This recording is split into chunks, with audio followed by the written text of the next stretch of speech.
All right, Two Hats family, we have our newest family member, David, here. David is a adult probation officer in Yuma, Arizona. So for those out west that want to hear about how things are done out there, David's going to answer all our questions today. David, go ahead and say hi to the people. Hey, what's up, guys? I'm excited to be here. Thank you for the opportunity. Um, yeah, I'm all ears, and if you guys have any questions, I'll be more than happy to answer them and kind of give you a little, uh, overview of how we do things here in the great Southwest. All right, David, we've got a couple questions that we start everybody out with. On a Mhm. two hat scale of 1 to 10, with one being a social worker and 10 being a cop, a deputy sheriff, where would you say your department lies on that two hat scale? Uh, I would have to say about 50-50. Okay, so about like Um, a five. yeah, about a five Okay. because we're huge on cognitive based therapy. Um, we're huge on motivational interviewing. We use this tool called EPICS. It means effective practices in correctional settings. So it's basically used, to help the offender, change behavioral patterns, change their thoughts, and kind of help them out and guide them. But at the same time, our department is very officer friendly as well. Um, you know, we we carry firearms. We go through defensive tactics annually. We go through refreshers annually because we understand. Um, we're here to try to make a difference in our community and influence, the offenders. But at the same time, we know the type of people that we're dealing with. So I would have to say 50-50. Where would you say you are personally on the two hat scale? Because sometimes it's a different question where your department is and then where you are. So it's tricky. I guess it depends on the day and if it's a full moon or not. Because I work a domestic violence caseload. So I want to say about 80% of my caseload are male. So they're very,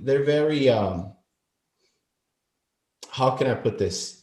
Uh, Manipulative in a sense. So I kind of have to be on my toes, and they're going to tell me what I want to hear. And I think that's just part of the nature of a batterer. They a lot of them tend to be very narcissistic. So they'll tell me what I want to hear, in order to avoid, the whole law enforcement side of it. But again, I served as a chaplain in the United States Air Force Reserve. So my pastoral side comes out a lot when I'm talking to my people. So um, I would probably have to say I lean a little bit more towards the social work side, you know, Okay. um, because that's just it in my nature. As a Hmm. chaplain and as a man of faith, my nature is to reach out and try and help out as much as I possibly can. But at the same time, I am aware. I'm I'm in I'm in this group in the office called the Emergency Response Team. It's not as fancy and fun as it sounds. Basically, what we do there is it's just about maybe a group of 10 to 12 officers that are allowed to carry within the department.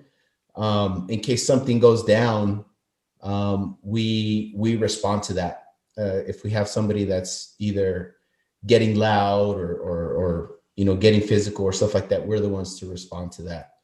So yeah, I may lean a little bit more towards the social work side, but when it gets tough or if things go down, I'm not gonna hesitate. Put that work in. Yeah. I hear you. So, what made you decide to get into this field of work? Was it your past experience being a pastor in ministry? uh it's a funny story, honestly. I've I've worn so many hats, in the type of jobs that I've done. I worked in banking, I worked in healthcare risk management. Um, It's crazy. I just call it fate and destiny, the way it worked out. I was working for our local hospital here, and they went through like this huge downsizing, right? So they laid off about 300 people, and unfortunately, I was one of those. And a friend of mine was working for an organization that works for the blind and visually impaired, and he says, "Hey, man, why don't you just come work for us for a little bit? I'm gonna help you out. I know you're a newlywed and you need a job." I was like, "All right, yeah, cool, whatever." So I get there, and my role is to help people with, who are visually impaired get back into the workforce. So I take one of my clients to a job fair, and I see that Probation is hiring, and I just thought, hey, how hard can it be, And I honestly, I had no idea what probation was. I had no idea. I just thought, my friends in high school were on probation, and they're like, yeah, they come and check up on me, and that's it. They make sure I'm not doing drugs. And I thought that probation was that, just checking up on people and making sure they're not doing anything, dumb. And I said, I could probably do this, and it looks fun, So I applied, and I actually fell in love with the job. Once I started working, and it kind of opened my eyes to my community, and it opened my eyes to see, like, I can't believe this is happening in Yuma, Yuma, Arizona. And just being able to be part of, an organization that helps people get back up on their feet. I fell in love with it. And I've actually been doing this for I want to say about 5 years. And I think I'm going to stay here for the long run. It's crazy. And I don't know, it's just destiny, and I believe in purpose, and that everything happens for a reason. And, every situation that I have been through personally kind of led me to where I'm at now. Wow. Yeah. That's dope. That's deep. Yeah. And yeah, that's deep too. Which is kind of familiar to me because I didn't have a background in criminal justice either. I was in the healthcare field before starting to get into probation. And kind of like you said, you had some friends that were on probation, so you knew a little bit, but not too much about it. Right. And I personally have family members on probation, and I knew, like, okay, you got to go see this PO once a month. But when I got into it, kind of like you, I just really fell in love with it. So I think that's pretty dope. Cool. What exactly do you like about it? Is it the two hats side of it? Yeah, that's I would have to say we have like 10 hats, everything, it's working with treatment providers, it's sometimes I feel like I'm teaching like a parenting class, with certain people, it's knowing, I mean, unfortunately, the success rate is honest. I don't know about percentages in our county. It's not as high as I would like it to be, but whenever I see people in our community is pretty small, and I think Yuma during the winter time, we probably have maybe about 200,000 people. And then when over in the summertime, it literally like goes down in half, because we're a huge agricultural community. So we have people that come from California, back and forth every year. We have what we call snowbirds. So they come from up north, from Canada, from all the northern states where it's cold. And our weather here is beautiful during the wintertime. During the summertime, we're looking at 120 degrees. It's horrible, but so we especially look at at vest. yeah, especially when wearing a vest. That's why I like those 1350 apparel shirts. Shout out. No, I'm kidding. We're gonna have to tag them in this episode. Yeah, for real. No, but we take sponsorships, y'all. We take sponsorships. But it's I don't know. Sometimes I ramble and I lose my train of thought. I'm sorry. I think No, I'm no, I'm like huge ADD, man. It gets me in trouble at work sometimes. it's But fine, dude. it's the demographic of people that we work with, we get to see them around town a lot, and even on our off days. So it makes me happy whenever I see, somebody that I supervised years ago, and they remember me, and it's like one particular guy that I supervised. He ended up completing probation successfully. I saw him probably maybe 2-3 years after the fact. He looked very well. He was clean. He looked healthy. He was with his wife. He had a bunch of kids, and I hadn't seen him since he had completed probation. And he walks up to me, and I'm like, "Oh man, who is this guy?" And I couldn't put a name to him until I recognized him. And he's like, "Hey, David, I just want to tell you thank you, man. Thank you for everything you've done. I was able to get my family back, my kids back. I'm working, I'm doing this, I'm doing that. And that in itself is very rewarding. Yeah, sometimes we have to deal with some knuckleheads, people that know the system, they know exactly what to say, what to do. That's just part of the job, but if out of 10 people, only 2 of them, are successful and are able to make an impact in their bubble, their family, that works for me, because now we have a restored father or a restored husband, that is influencing their kids, and they're breaking that pattern, they're breaking that cycle there. See what I'm Yeah, saying? that's a big Mhm. part of this job because Yeah. I mean we don't do it for the pay. We all know Right. that it's not for the money. It's really for those lives that we affect and that we change. Hmm. Um, that's definitely it. So all right, so got a couple questions to kind of get into before we get into the your actual caseload, the specialized domestic violence Hmm. caseload.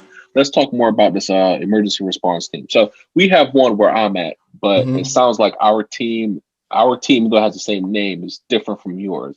Like Okay. ours, we have officers in every single county, and they respond to like any kind of anything the governor needs in the state. So if it's like natural disasters, riots, unrest, um, if there's any kind of big operations going on, then they call our emergency response team. Like I said, I think there's a few officers in every single county in the whole state. And like I Hmm. said, they all get together and do whatever is needed. Like if there's like a prison break or something like that, they can go out, they can get called out, do things like that. So that's what our team does. So go ahead and explain a little bit more about what your team does. You see, our team, I mean, what you guys do is awesome, man. I wish we could do that. Like I I'm not said, on it. I try to get on it, but for some oh, reason they ain't pick me. But yeah, mm. go ahead. It's not as interesting or as fun as it sounds, at least for us. So like I was telling you guys earlier, it's a group of is not everyone in our department is allowed to carry within our department. I think Huh? that's Really? it's just inside the office. Inside of the office, Okay. we do So have everyone can carry, but not everybody can everyone can, carry in the yeah, office. everyone can carry. Everyone has the option to carry. Um, Oh, so it's not mandatory for you it's guys. it's not mandatory. Okay. Only specialized caseloads have to carry. Like that, we do have a warrants caseload. They have to carry. It's not as active as it used to be. We do have, I think, the sex offender caseload. They have to carry, if I'm not mistaken. I would have to check on that. And of course, as a domestic violence officer, I carry. The way I see it is, if they don't hesitate to, hurt their kids or their spouse, they're not going to hesitate to want to hurt me. So that's one of the reasons I carry. But going back to the ERT, not everybody in the office is allowed to carry a weapon. Is there a Um, reason why? it just policy. I think that was up to the chief at the time that made up that policy. Um, I honestly, I don't know. It doesn't make sense to me. Um, So if I can carry, I'm certified to carry. I can mhm. carry in the field, but once I get in the office, I gotta lock it up. You have to lock it up. Yeah. That is silly. You guys it's haven't it's contested that? it's interesting. We have. In the past, actually, some supervisors have in the past, but ultimately, it's up to the chief at the time to make that decision. So we've gone through, I think, maybe 2 chiefs, in the last 5 years. So there's a lot of changes and stuff like that. But it depends. It's up to the chief. It hasn't been brought up to the new chief yet, but I guess it is what it is. So the purpose of the emergency response team was actually we were supposed to be training to do our own entry, right? So when we go do searches, so the ERT was supposed to be trained to be our entry team as well. But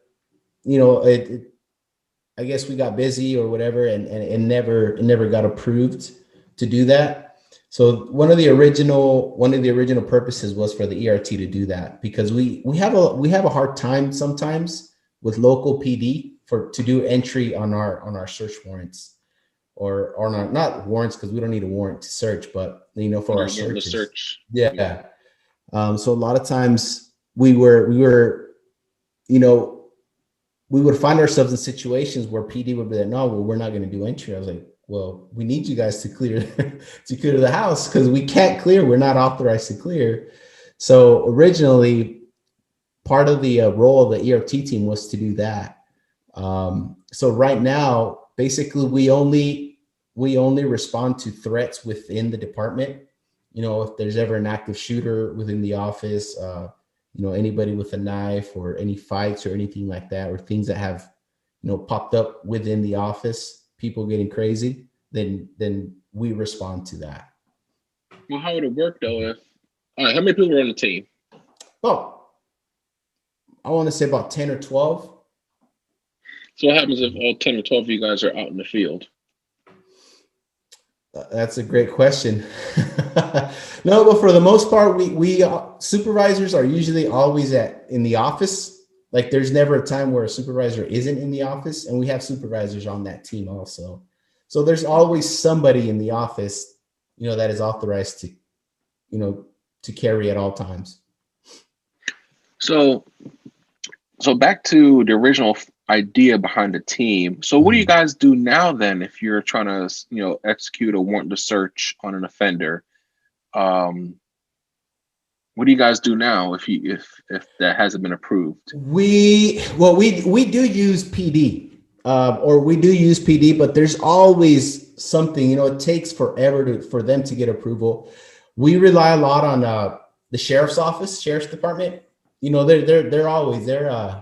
They're probably one of the biggest help within the county. So in the Yuma area, we have I want to say, we have the sheriff's office, that covers all of Yuma County, and then we have the city of Yuma, city of Somerton, city of San Luis. And then we have 2 Native American tribes, with their own PD. So we have 5 different, PD agencies that work within Yuma County.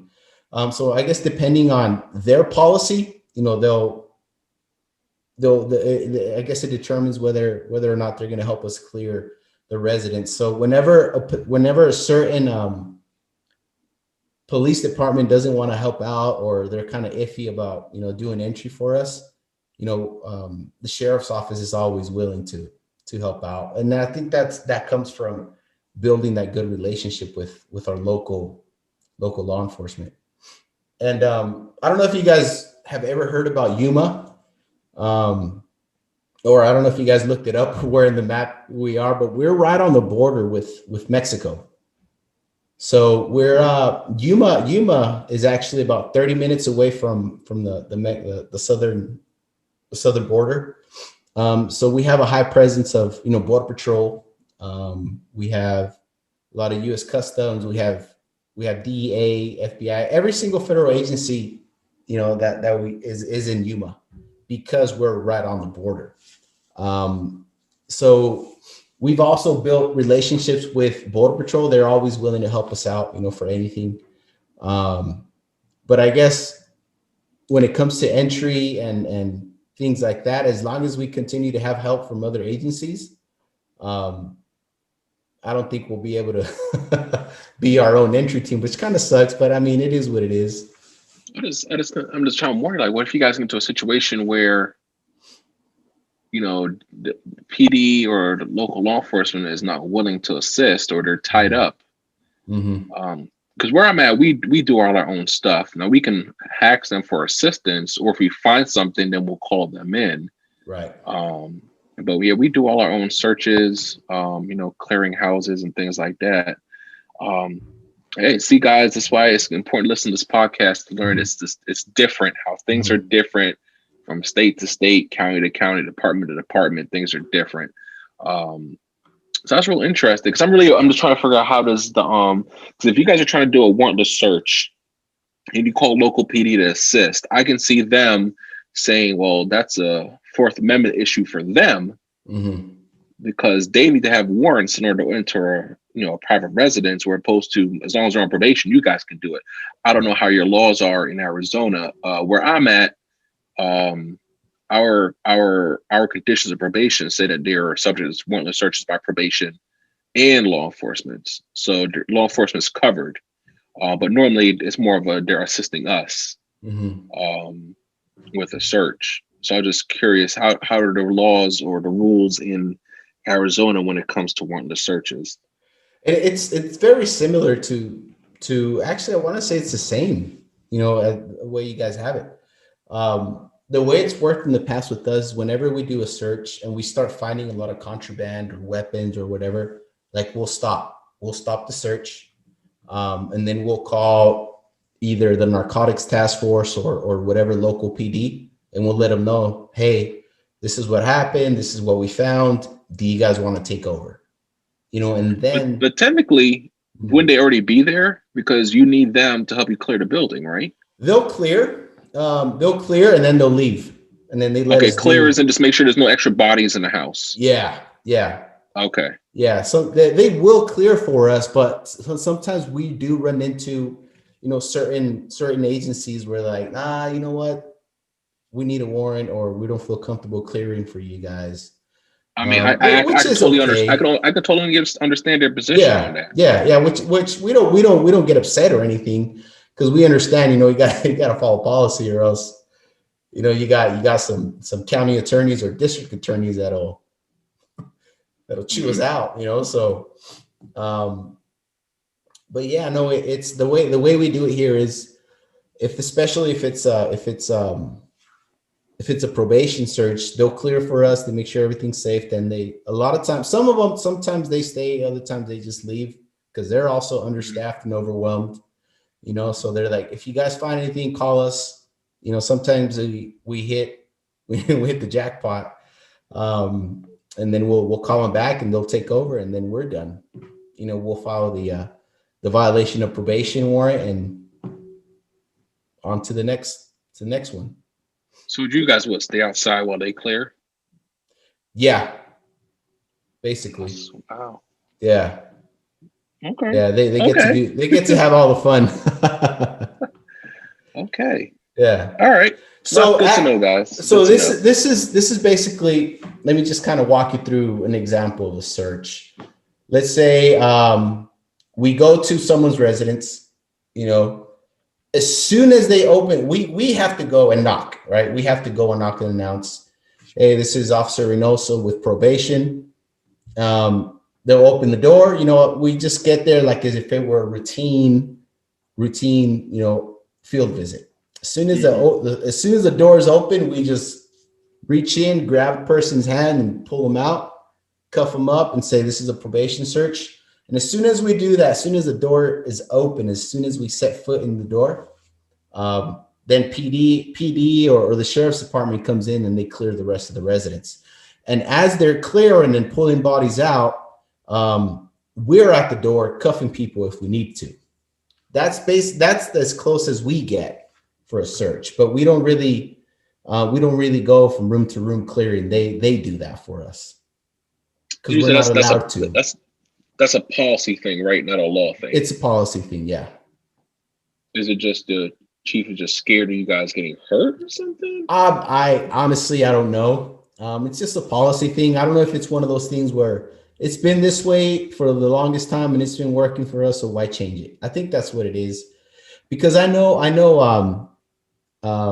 like in the bigger cities like Phoenix, they do things a lot differently from the way we do things here. Okay. So I guess it varies from county to county here in Arizona. Okay. So, how is the probation and parole system set up in Arizona? You guys. So, is it probation is on a county level? Yes and no. So we work for the state. We work for the state. We work for it's called the Arizona Office of the Courts. So AOC. Okay. So we work for AOC, but we also work for the county. So it's just, I think it's just the way it's a money thing and the way they kind of divvy up funds.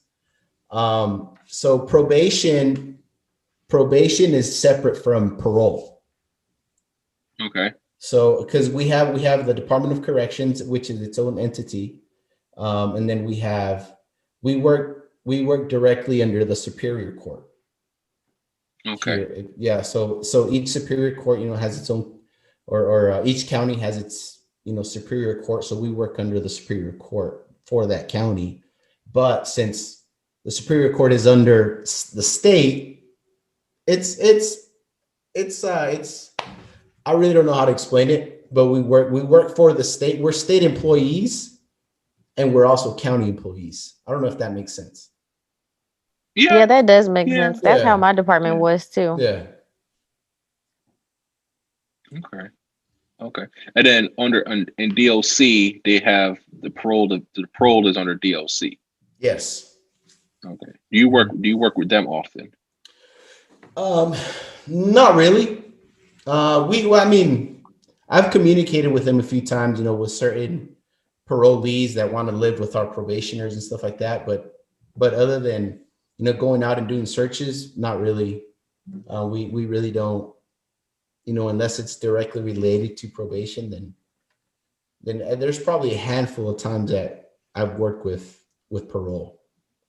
Okay. So you guys really don't mix at all? Not really. Mm-mm. Okay.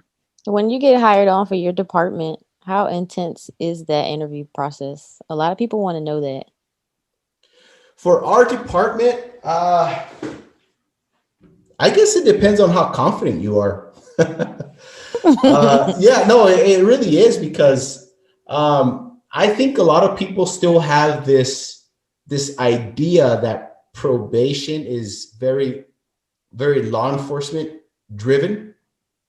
And I can probably vouch for that, because if I remember going back to my interview, I had this idea that probation was like, if I'm going to arrest you, I'm going to arrest you and I'm going to take you to jail and whatever. That's what Chris does. Not all the time. But when I was interviewing, a lot of the interview questions that I remember were around, what do you do to help your community? And tell me about a time where you expressed leadership, and tell me about a time where you helped somebody through their problems. And I was like, oh, interesting. This is very interesting, because I have interviewed for police positions to be a police officer. And the questions are very, very different, obviously, right? Because the nature of the job. But as far as people applying, for our department, I think the biggest thing is the type of person that you are, and if you're confident enough, during the interview, that's going to help out, because I have a bachelor's in business, it has nothing related to social work, or law enforcement. Oh, wow. That's a first. Yeah. I'm telling you that just the way I got to probation is just, I'm going to say because I'm a man of faith, it was God's will. I got there, and after I started working probation, I said, you know what, I really like this. And that's when I decided to pursue my master's and it's a master's in divinity, which is what I needed to become a chaplain in the Air Force. And that master's degree involves like pastoral counseling, crisis counseling, and all that other good stuff, which has helped me on probation. You know, Well, Yeah, given that definitely you carries didn't have over. any experience, how was the training?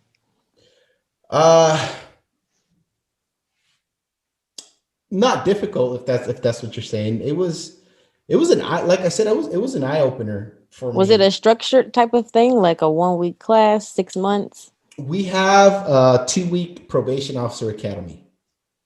Okay, what does that So entail? within those 2 weeks, we're taught state law. You know, we're taught, you know, how to work with people. We're taught the different types of caseloads: sex offenders, domestic violence, intensive probation, supervised probation, you know, GPS, work furlough, and they kind of teach us the ins and outs of what it is to do probation here in the state of Arizona. And as of late, like within these last few years, a lot of it has shifted a little bit more towards, you know, cognitive restructuring. So a little bit more to the social work side. So they'll teach us, you know, motivational interviewing. They'll teach us, excuse me, you Oh, know, things.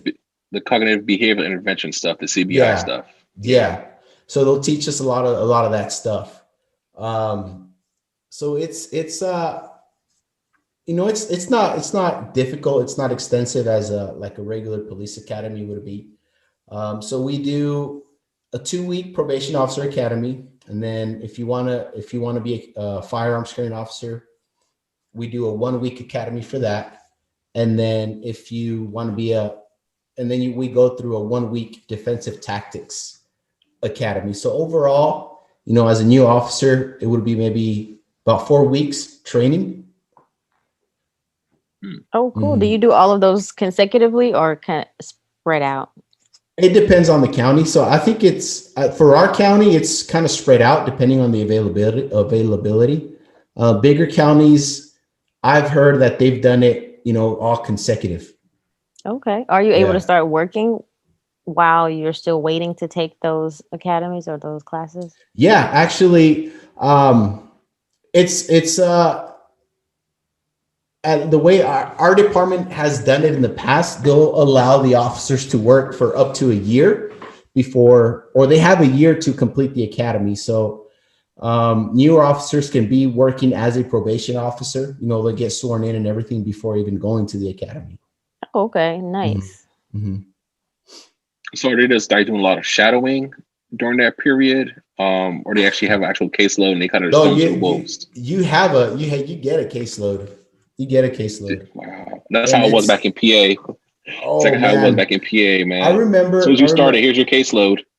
I remember when I first started. When I first started as a probation officer, because in our department we have two different types of officers. We have surveillance officers and then we have probation officers. Okay, so the surveillance officers are the ones that are mostly out in the field. You know, they're out in the field about 90% of the time. You know, they're the ones that um, because within Arizona we have the sex offenders unit and then we have intensive probation. So if you're on intensive probation, you get two officers. You get a Hmm. probation officer and you get a surveillance officer.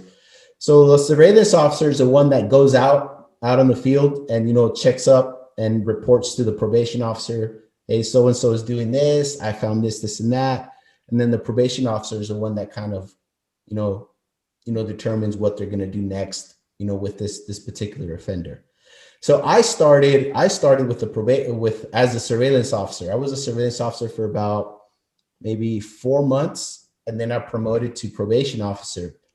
Um, so when I started, they put me on an intensive probation case, which is limited to about 25 people.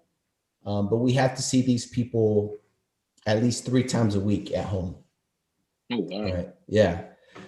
So when when I was a rookie, man, and when they gave me this case, so they're like, all right, this is your desk, this is your caseload. Let me know if you have any questions. And it was very difficult, you know, but it's been a lot different, from the moment that I started to how it is now. That's something that my department has done very well. They saw the need, they saw people, how people were getting burnt out.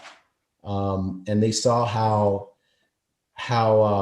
it that we couldn't just expect people to kind of just know, so but our department has done a good job in changing that, so for newer officers that come in, they'll start off with a caseload of about maybe 10, 15 people. And they'll put them on what we call a standard supervision caseload, kind of to get your feet wet. And once you kind of get momentum and get the ball rolling, and you're getting used to it, and you're starting to know what the job is, they'll start adding a little bit more people onto your caseload. I see that's how it is around a lot of agencies. Mm-hmm. They just throw you in there like, hey, here you go. That's so strange. Yeah. But I mean, I don't know if it's a training issue or what, but it's honestly, me personally, that's how I learned.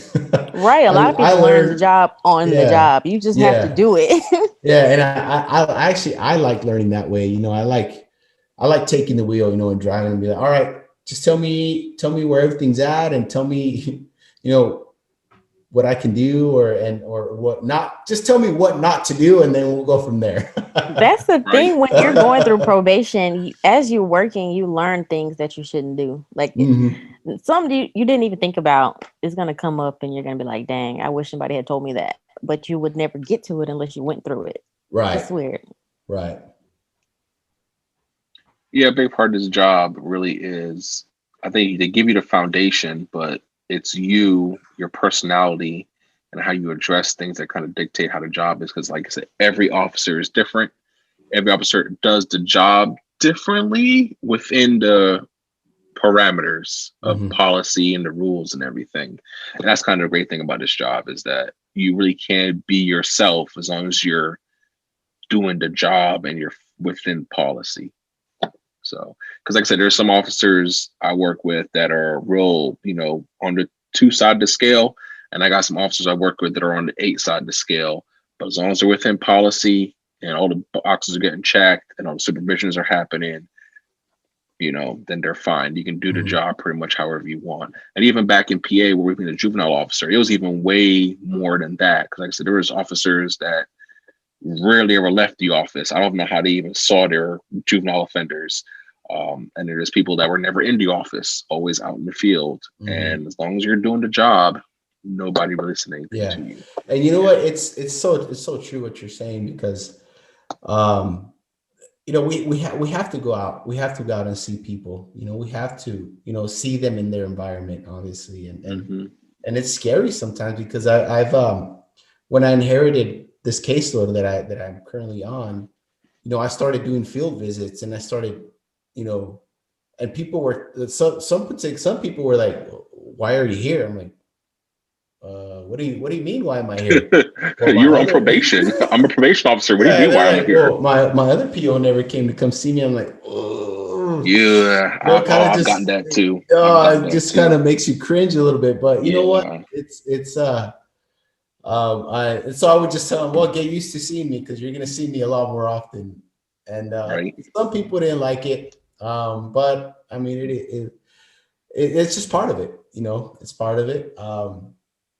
But that's just the way it is sometimes, and unfortunately, I don't blame the officer. Sometimes they get overwhelmed. Sometimes they don't know how to manage the stress or the situation, or the number of cases that they have. I personally, right now, I have 42 cases, and they're all actually, and 2 of them are actually locked up right now. But I have 40 people out in the streets. So I have to find a way to balance my time and balance, going out on the field, making sure they come and see me, making sure they're dropping UAs, and making sure they're doing treatment. It could get a little overwhelming. How often do they come in for office visits? It depends. It depends. It depends on what we call their OST score. It's called an offender screening tool. Mm-hmm. So we use that to determine what level of supervision that they're going to be taking. So anybody, pretty much everybody does that nowadays. yeah. So anybody that scores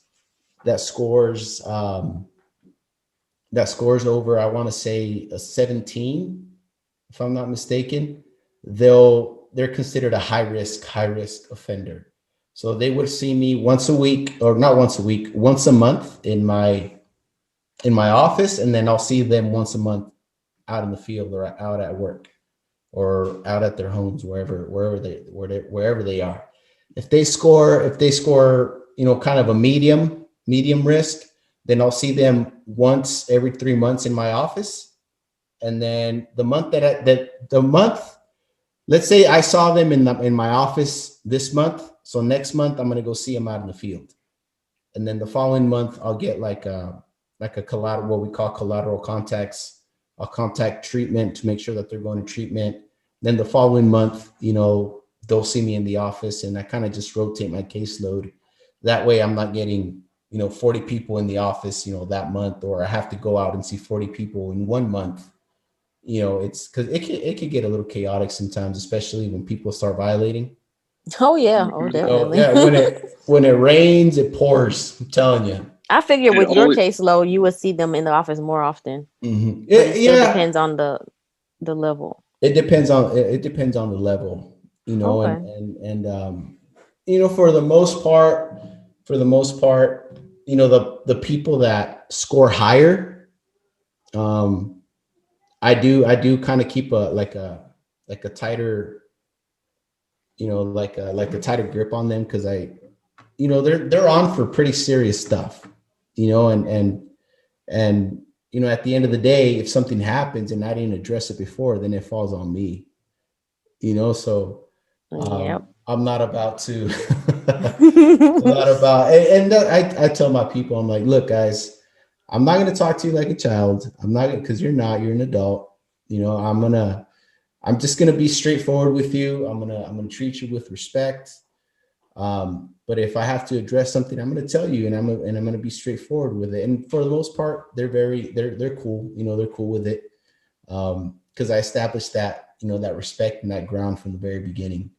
That goes a long way. So far, yeah, I build that rapport right away. So far it's been working for me. I haven't had anybody who's gone crazy or anything like that. So it's gonna happen. Yep. It's gonna happen. Yep. You know what, Chris, we haven't talked about a lot is the paperwork side of being a probation officer, because we've done 12 episodes, and the paperwork was very intense in my department. So how is it where you are? Chris, I want to hear from you too, because we haven't really talked about this either. The one thing that a lot of POs would complain about is the paperwork. So tell me, what's it like over there where you are, David? I mean, paperwork is paperwork. Every job that I've had has had paperwork.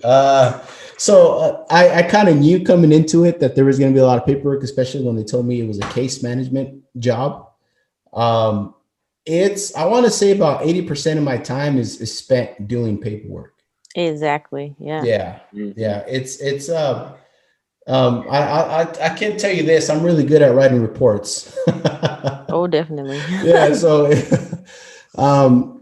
like I said, 80% of the time I'm in the office writing reports, typing in case notes, talking to the court, making sure that we're doing everything we're supposed to do, making sure that we're ultimately keeping the community, safe.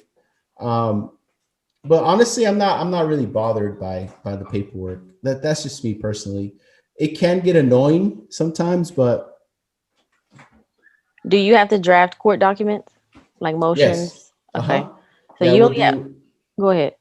No, yeah, we'll do petitions to revoke probation, petitions to modify conditions of probation. We'll do petition or violation reports. We do pre-sentence investigations. I don't do that right now. Eventually, I do that when I get tired of field work. I'll probably transition to that. But we do a little bit of everything there. Okay, Chris, I want to hear from you. All right. So back in PA, I was actually part of a team that was trying to help us move to away from paper and move more towards doing things electronically. They actually bought us tablet computers, so they're actually full Windows computers, but they so the keyboard detaches and you can use it as a tablet, and we can have the juveniles or their parents sign documents right on it, which was nice. Then we uploaded it to our database, and we could email those documents to the offender and to their parents. So when they first got on probation, we would require them to set up an email address, Gmail, Yahoo, whatever. We don't care where your email is, but you have to have an email address because we're cutting down on paper. So a lot of the things, like things you do, like an intake, go over like the conditions and the rules and all that stuff, emergency contacts, all that good stuff. We would have them do all that stuff electronically and then upload to our database and email them copies. And then if we had any other like modifications or any kind of consent forms, we had to have them sign. We do all that electronically. That was really nice. Then current state, they're not like that. They're very paper heavy, very paper heavy. Everything is a form. You print the form off the computer, you fill it out, have the offender sign, and then you do it. You got to turn a copy into the clerk's office. You got to keep a copy for your file that we keep in the office. It's very paper heavy. We go through so much paper. It's ridiculous, but it is what it is. What it is. Yeah.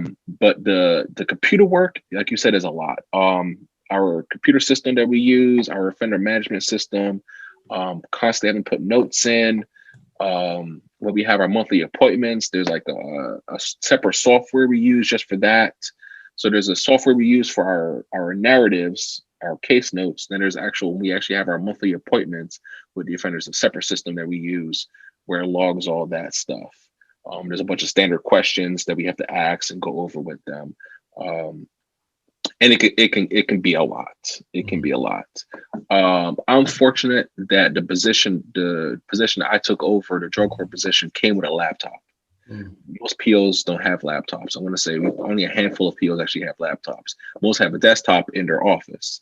So I was pretty fortunate to have that. I actually went ahead and I call it an investment because now with COVID, we're doing a lot more seeing people. We're not really seeing people in our office. A lot of our visits are out in the field. So that monthly contact that we would do with the offender, we're doing those out in the field at their homes because they don't want people in the office to reduce the likelihood of spread. Because if an offender comes in or an employee comes in, they test positive, they shut the office down and have to spend money to clean it. So they're trying to really limit the amount of people that are in the office. So I actually invested and I bought a laptop mount for my state car. So I could actually use my laptop in my state car. So I can literally I wouldn't even have to go to the office. I could literally just park in a parking lot somewhere and pull all my notes in on my computer in the car and be comfortable, drive to somebody's house, have my meeting, leave the house, go park somewhere at a McDonald's or a shopping center or something, put my notes in. So I can really be independent of the office. But unfortunately, a lot of POs don't have that. Yeah. Because they have desktops. I did hear that they're looking to transition to laptops, but you know how things are when it comes to money. It takes time. Yeah. It's cool. I actually saw that. I think a picture of you with your laptop inside your car on Instagram. Oh my God, it's the best so thing cool, ever. Man. Oh man, I wish I had a car like that, man. Yeah, it's the best thing ever. Oh man, trust me, man, it makes things so much easier. So much easier. I mean, I'm using the Wi-Fi off my phone, which just finds I have unlimited data anyway, so it's not like it's costing me anything extra. I have a power inverter that is plugged into the cigarette lighter, and I plug the laptop charger into. And like I said, I have to mount, and it just works out fine. It works out lovely. You know what I mean? But let's get back into. So you have a specialized domestic violence caseload. Yes, does that mean there's a regular domestic violence caseload and then a specialized one? No, basically. Is that what that means? No. In a nutshell, every DV case that comes through comes to me. Okay, so Yeah. it's not so. Okay, so you are basically a DV officer. I'm a DV officer. So Okay. there's two DV officers so we split our county. I'm in charge of East County and my partner's in charge of South County. Um, so depending on where they live, what part of the county, that's the officer that's going to get the case. All of my cases are standard probation.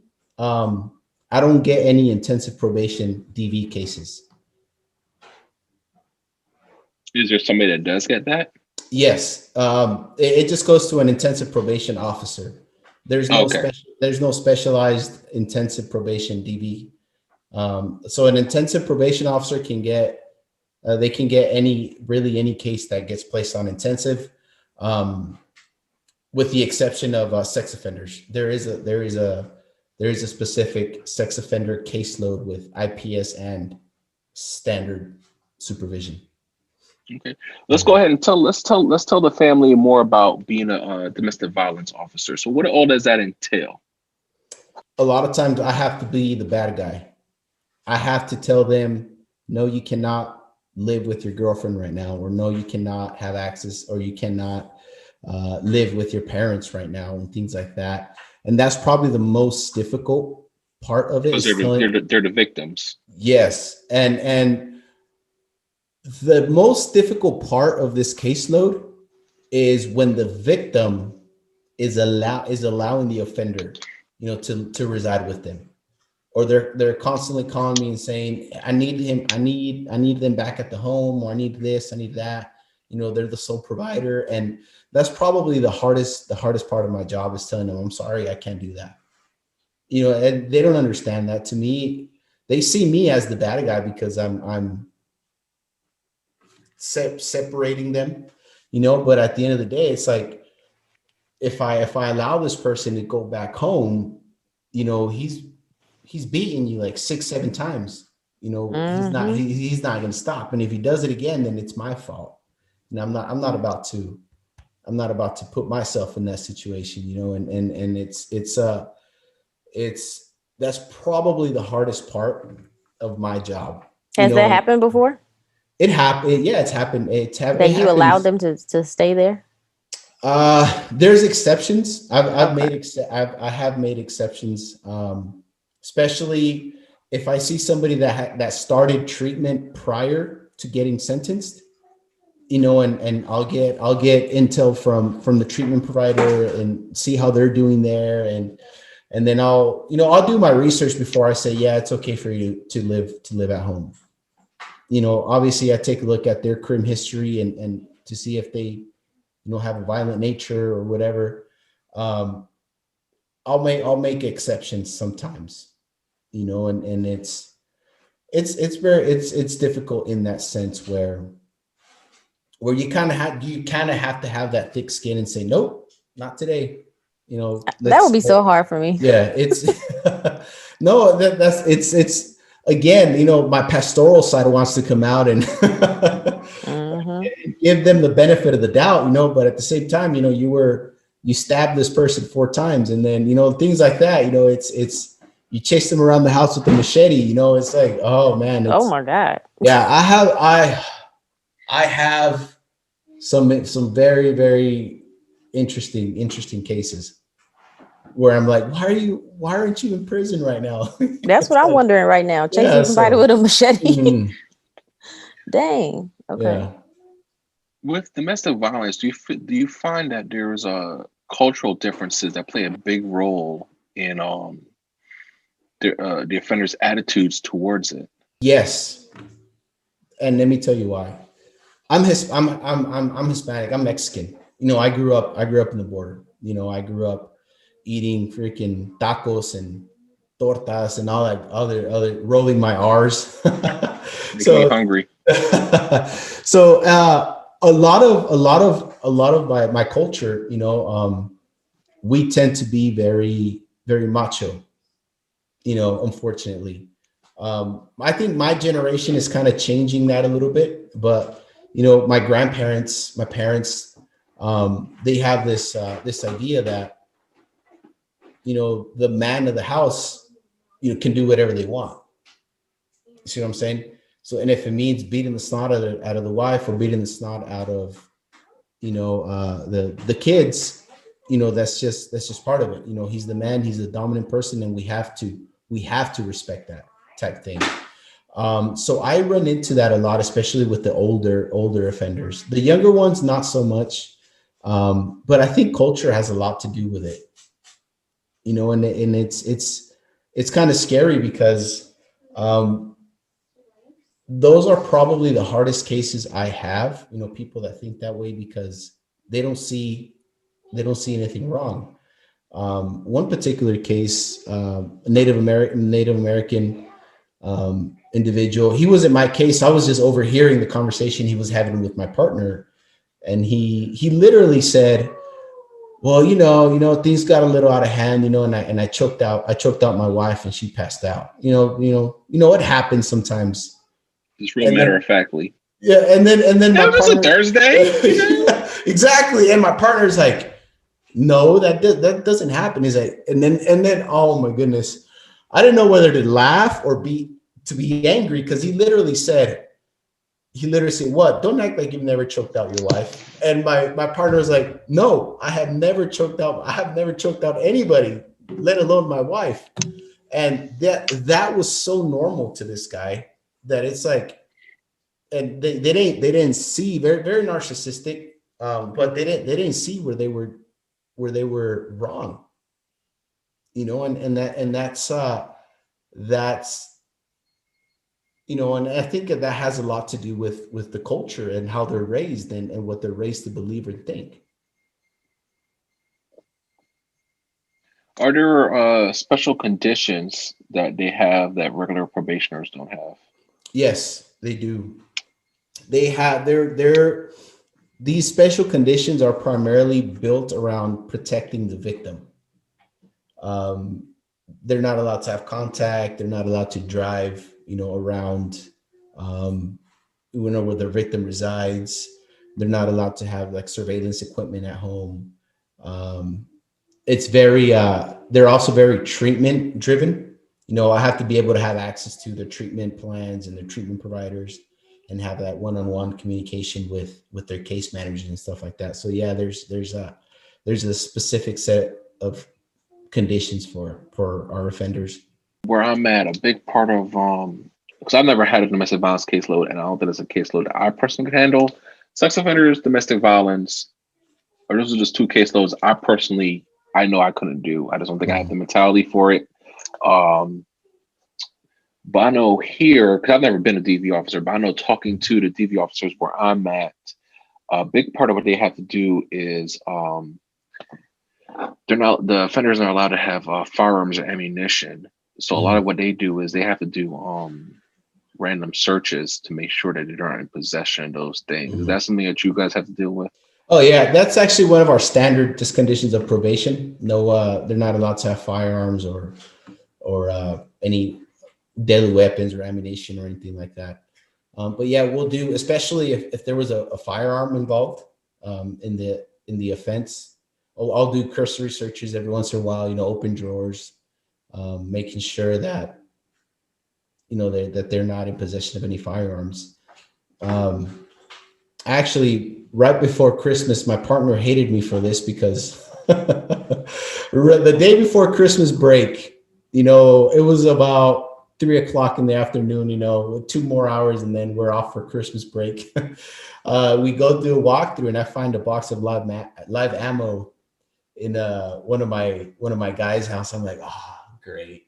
So, so right then and there, we had to, I played it off like I pretended like I didn't see it. I played it off, we retreated, and then we had to call a search team.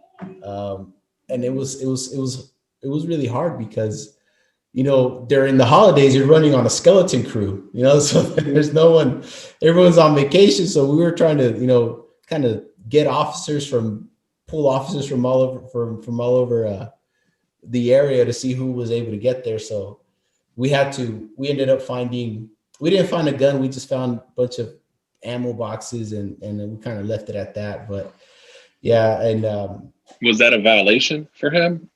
no, because the father, that's probably another issue we run with as enabling parents. The father took ownership of the ammunition. He's like, oh, that's mine. It was a brand new case that I had gotten, so I was just verifying the residents and doing just walkthrough, just routine stuff. You hear that, Brittany? That's what you're supposed to do. You do walk through, verify the address. Do a walkthrough. See what's I'm in plain calling right sight. So, but yeah, man, I was just kind of doing the routine stuff, and it's a brand new case that actually had gotten transferred from a different county, that I hadn't, and the guy had just moved maybe a week before, and the dad told me, oh, you know what, we forgot to clean out the room. That ammo is actually mine.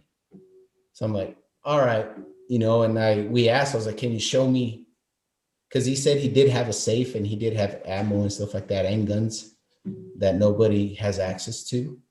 So I was like, just show me where your safe is and show me that it's actually yours. So they showed us, we had a supervisor on scene, and the supervisor was the one that was like, all right, well, he has it. He has proof. He has a safe. No one has access to it. So we just turned over the ammo to the dad and we just left it at that. So what are the common things that domestic violence offenders get violated for? What's the most common things? Is it DV related or just regular standard condition of probation related stuff? Actually, the majority of my violations have been dirty UAs, drug use, and obviously there's a correlation there. Especially people who are on meth, they get paranoid, they get jealous, and that's the biggest thing. So a lot of my offenders are addicts, and that's the first thing that I address, especially if they have a lengthy history of drug use. That's where my focus lies, is to make sure that they stay clean, and then eventually work around that. Because I mean, if they're not going to stay clean, if they're still using drugs, then they're going to have a hard time, staying within, they're going to have a hard time not trying to beat somebody up, The ones who use meth, they scare me the most, I swear, because they do some crazy stuff. Oh yeah, that they're probably the worst. I don't know. The scariest ones, as far as use, I would have to say people on fentanyl. I don't know how big fentanyl is where you guys are at. It wasn't big where I'm at, but where I'm at, it's because it comes from Mexico. It comes directly from from the cartels in Mexico, and it's crazy how much we see it here. And that's scary in itself, not because they get violent or anything. It's just because simply, one small dose can kill you right away. Oh my And gosh. within, I think last year, I think 2019 was probably one of the worst years. We saw a bunch of ODs, especially amongst juveniles, because they'll get kids, 15-year-old kids, that'll cross into Mexico, and the cartels will be like, no, you're a teenager, they won't do anything to you. And they'll use them as mules, and they'll bring the drugs over, and they'll sell them in high schools. Fentanyl is huge in high school right now. It's kind of scary. I'm sure the juvenile POs have to deal with that. Oh yeah, they have their hands full. Oh man. They have their hands full. But when it comes to DV, DV related stuff, probably meth is the worst. What would you tell somebody that was going to be voluntold that they're going to be on a domestic violence caseload? What would you tell them to kind of get them mentally prepared for this kind of caseload? I would probably just tell them it's not as bad as you think. I knew you were going to say that. No, it's again, it probably has a lot to do with my pastoral side, because at the end of the day, they're people, they're broken people, and they just need to be, shown, a different alternative than to, I hate to say, than to beating somebody up, and Right. that's a lot of times they have very poor coping skills, and they don't know these things, and it's I guess it's just part of our job to lead them towards that. Because I've had a few officers tell me, "Oh, I could never do what you do." I was like, "Well, there's really no difference from what you have. It's at the end of the day, they're people, and as long as we treat them with respect and treat them, give them the time of day, I think that's what probably helps. And maybe their whole life, no one has ever considered them or ever given them the time of day. On paper, some of these people are horrible. It's like, oh my God, but it's like, but then you get to talk to them, and then you get to know them and kind of get a bigger picture of what they went through as kids. Right. And you're like, you know what? It makes sense. I'm not justifying what you're doing, but it makes sense that you are the way that you are. It's always funny to me how people say, I could never do what you do, but these people are in the community with you every day. You talk to them, you deal with them too. We just deal with them on a slightly different level. Yeah. And hey, David. Yes. Go ahead. No, go ahead. Finish your thoughts. No, I was just gonna say, at the end of the day, even us as officers, we have our issues. We have our problems. We have our bad days. The only difference is that we probably know how to cope with it a little bit better. Exactly. And it's like, sometimes when I get upset, I want to slam a door or a shelf or something, but I'm editing that part out. But it's but I don't let that get to me. I don't do it because I know better. See what I'm saying? I know that there's a different out there. There's a different out. So for me personally, the way I cope is I do jujitsu and I lift weights. And that's probably my out. A lot of those people that I have don't know how to cope with the issues, and it results in them being in the system. You sound real close to the 1 on the 2 hat scale right now. You're more of the social work. Yeah, that's what I'm telling you, that my pastoral side comes out.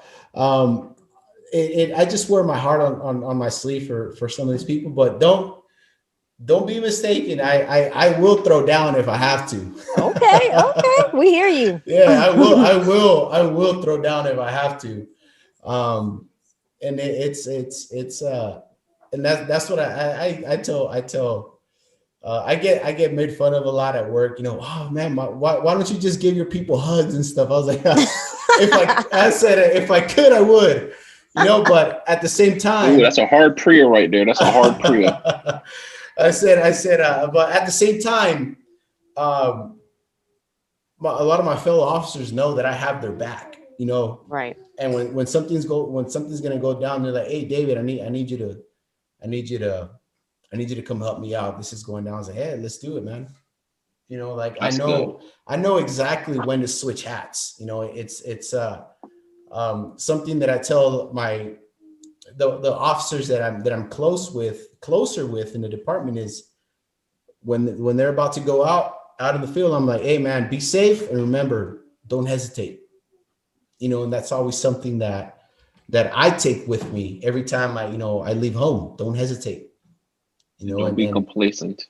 Don't be complacent, exactly. Because at the end, it's like I was telling you in the beginning. There's a few people that will respond to probation, and then there's the other few that are just knuckleheads and that simply don't care. They'll do what they want to do. Mm-hmm. Yeah. It's cool. Joe got space. Yeah, exactly. Oh my God. David, what kind of safety equipment and things are you guys issued out there? We have everything except for tasers. That's the only thing we don't have is tasers. Walk us through the list. Yeah, and I think it's just a funding issue, honestly. We have our firearms. We have 3 magazines. What do you guys issued? We have a Glock. We actually just switched over back in November. We had Glock 22s, a 40 millimeter, and we switched to the Glock 43. So I think they're 9 millimeters. 43 is a subcompact. No, 40, not 43, not 43. I have a 45. I think it was a 45. Yeah, whatever the law enforcement edition of. It has the longer frame and the shorter slide. Yeah. This right here. There you go. That's my baby right there. Yeah. So that's what we carry. That's what we carry. Why That's you what we're. with this gun on your waist? Why are you asking questions? That's what this podcast is about. It's questions. Well, first of all, Brittany, let's talk about you for a second. Talking about I ain't gonna carry a gun at work, but outside of work, you stay strapped. Yes, very much. Let's talk about that. Okay, you're right. We shouldn't ask these type of questions. Go ahead, David. But what I was saying is actually my department switching over to, from 40 cal to the Glock 45. That's actually why I got a Glock 45, so I can have one. So I can have the same gun I carry at work, be the same gun I carry off duty. So you always have that familiarization. All right, go ahead. So you guys switch over to the Glock 45 and 9 millimeter, which is kind of that's what is going on across the country. A lot of people are switching from the 40 to the 9. And obviously you get more rounds. So I think that's probably one of the biggest things. The only difference is I think it's the Glock that I have now is a little smaller. So I have big hands. So it's like I feel like I'm carrying it with like my fingers sometimes. Just add, so, you can add the back straps. And that's what they told me. I haven't gotten to it, but it's not that hard, man. Especially the back straps out. Put a large one on there. You either have the regular large one or use the large. I use a large one with the beaver tail because I get the bites. The Glock's bite where the slide catches a little webbing on your hand. That happens to me all the time. So I have the beaver tail on there so that doesn't happen. Oh, okay. Yeah, I'll probably do that.